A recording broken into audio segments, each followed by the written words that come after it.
3-4 दिन से हमारे शहर सोनभद्र में मौसम बदरा बदरा सा किया था और कल बरस करके निकल गए। और जब मैं आज बाहर निकली हस्बैंड को ऑफिस छोड़ते समय तो देखे तो एकदम मतलब फ्लावर इतने खूबसूरत लग रहे थे ना। ये बादल के पास बाद जब धूप निकलती है एकदम खिली खिली सी, और बारिश हो गई थी तो सारे फ्लावर वगैरह धुल से गए हैं, डस्ट उनके साफ़ हो गए तो इनका कलर एकदम निखर करके आ गया। तो बताइएगा फ्रेंड आपको इन फ्लावरों के कलर कैसे लग रहे हैं। तो चलिए रेसिपी की तरफ चलते हैं। तो कल मौसम का कुछ तगादा था कि हम इस तरह की रेसिपी बना करके खाएं। तो मैंने यहाँ पर दाल को पहले से भिगो करके हम पीस करके रख लिए थे। तो ये कल झिमझिम झिमझिम बारिश भी हो रही थी और कुछ तीखा चटपटा खाने का मन कर रहा था झटपट से।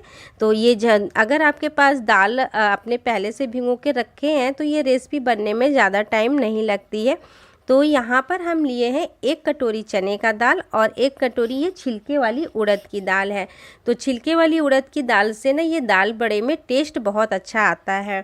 और अगर आपके पास छिलके वाली नहीं है उड़द की दाल तो आप धुली वाली भी ले सकते हैं। और ये दाल बड़े केवल चने के दाल से भी बन जाते हैं।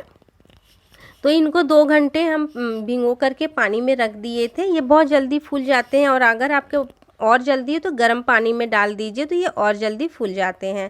तो उनको हम पीस करके रख लिए थे पहले से और अभी मैं शाम को बना रही हूँ। तो यहाँ पर मौसम के हिसाब से चीज़ें ली हूँ। तो पालक इस समय फ्रेश पालक आ रहे हैं मार्केट में और मेरे गार्डन में भी है। तो मैंने 1 मुट्ठी फ्रेश पालक लिए हैं। बड़े साइज़ का प्याज कटा हुआ है और हरी धनिया है। तो यहाँ पर हम उसके बाद लिए हैं ये लहसुन है, अदरक है, हरी मिर्च है और इसमें 10 से 12 दाने काली मिर्च के लिए हैं। तो काली मिर्च के अगर आपके पास पाउडर होंगे तो आप पाउडर भी ले सकते हैं, बट इन्हें हमें कूटना है तो फिर हम साथ के साथ कूट लेंगे इसको। तो अगर आप मिक्सी में क्रश करना चाहते हैं तो बिना पानी डाल और हम इनको खलबट्टे से कूट लेते हैं। तो यहाँ पर हम कूट लिए हैं खलबट्टे से और फिर इसी में हम इसे मिक्स कर देंगे। तो उसके बाद फ्रेंड इसे लहसुन अदरक हरी मिर्च काली मिर्च को डालने के बाद हम यहाँ पर लेंगे जीरा। फ्रेंड जीरा लेंगे और आधा चम्मच आप जीरा ले लीजिएगा और हींग। जब भी आप दाल की कोई चीज़ बना रहे होंगे ना तो उसमें हींग ज़रूर डालिएगा और टेस्ट अकॉर्डिंग नमक डाल दीजिएगा। और हींग डालने से एक तो टेस्ट बहुत अच्छा आता है आपके बड़ों का और इससे हमारे जो डाइजेशन सिस्टम है वो भी एकदम सक्रिय रहते हैं। इसलिए हींग हमें अपने खाने में ज़रूर से ज़रूर शामिल करना चाहिए और गैस भी नहीं बनाता है। तो यहाँ पर हम टेस्ट अकॉर्डिंग नमक हींग और जीरा ले लिए हैं आधा चम्मच और बस इसमें ज़्यादा कुछ चीज़ें डालने की ज़रूरत नहीं होती है। गरम मसाले वगैरह बिल्कुल भी नहीं पड़ते हैं। और अगर आप गरम मसाले खाने के शौकीन हैं तो बहुत ज़रा सा आप डाल दीजिएगा, मैं नहीं डाल रही हूँ क्योंकि इसमें लहसुन अदरक हरी मिर्च का ही टेस्ट इतना मतलब कि अमेजिंग आता है। ये दाल बड़े में ना बिल्कुल आपके मुंह का जायका बदल देते हैं। ये दाल बड़े चाय के साथ खाइए, बहुत ज़्यादा टेस्टी लगते हैं। तो इसे मिक्स कर लीजिएगा। और फ्रेंड जब भी आप दाल बड़े बनाइएगा तो जो दाल है ना उन्हें कोशिश करिएगा कि एकदम कम पानी डाल करके पीसिए, और क्योंकि आप ज़्यादा पानी डाल करके पीस देंगे तो वो गीले हो जाएंगे। और जब आप अगर पालक डाल रहे हैं मेरे जैसे तो फिर वो क्या होंगे, पालक भी अपना पानी छोड़ेंगे तो बहुत ज़्यादा गीले हो जाते हैं। तो दाल बड़े बनाने के लिए दाल को हमेशा दरदरा पीसिएगा और थोड़ा सूखा रखिएगा। इस तरह से मैं एक एक करके सारे ही बना ले रही हूँ और उसके बाद मैं फ्राई करूँगी इनको। तो इनको फ्राई करने के लिए आप अपना कोई सा भी कुकिंग ऑयल ले सकते हैं, जो भी कुकिंग ऑयल आपका होगा।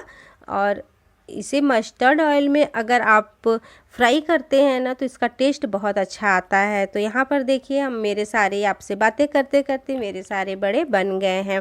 तो चलिए अब इनको हम फ्राई कर लेते हैं। तो एक तरफ हम कढ़ाई को रख देते हैं एकदम से गरम होने के लिए, पहले से ही मैं रख दी हूँ।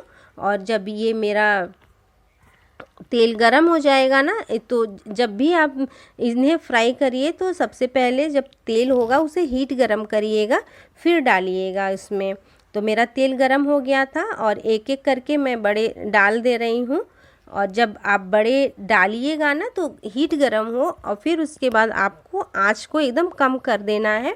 कम आंच में ही आप इसे पकाइएगा, क्योंकि ये जो बड़े होते हैं दाल बड़े, ये थोड़े मोटे होते हैं ना, इसलिए ये अगर तेज़ आंच में आप पकाएंगे तो ऊपर से तो ये आपको लाल क्रंची दिखेंगे, लेकिन अंदर से फिर ये इनमें क्रंचनेस नहीं आ पाएगा। तो इसलिए दाल बड़ों को हमेशा धीमी धीमी आंच पर मतलब उनको क्रंची होने तक पकाइएगा।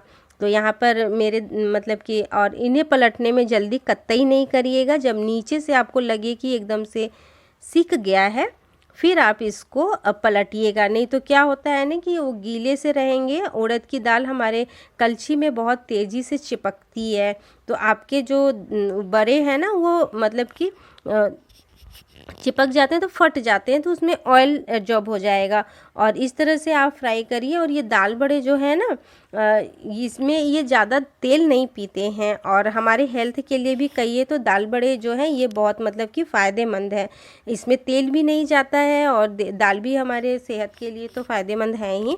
तो और आप इन्हें जितना सूखा रखेंगे टाइट, डो इसका जितना टाइट होगा उतना कम तेल पिएगा, और डो जितना मतलब कि आपका ढीला रहेगा, मतलब पतला रहेगा, गीला रहेगा, तो उतना ज़्यादा ये तेल पीते हैं। इसलिए हमेशा डो को इसके टाइट रखिएगा। तो एक बैच मेरा हो गया है, और दूसरा बैच भी मैं यहाँ पर फ्राई कर ले रही हूँ।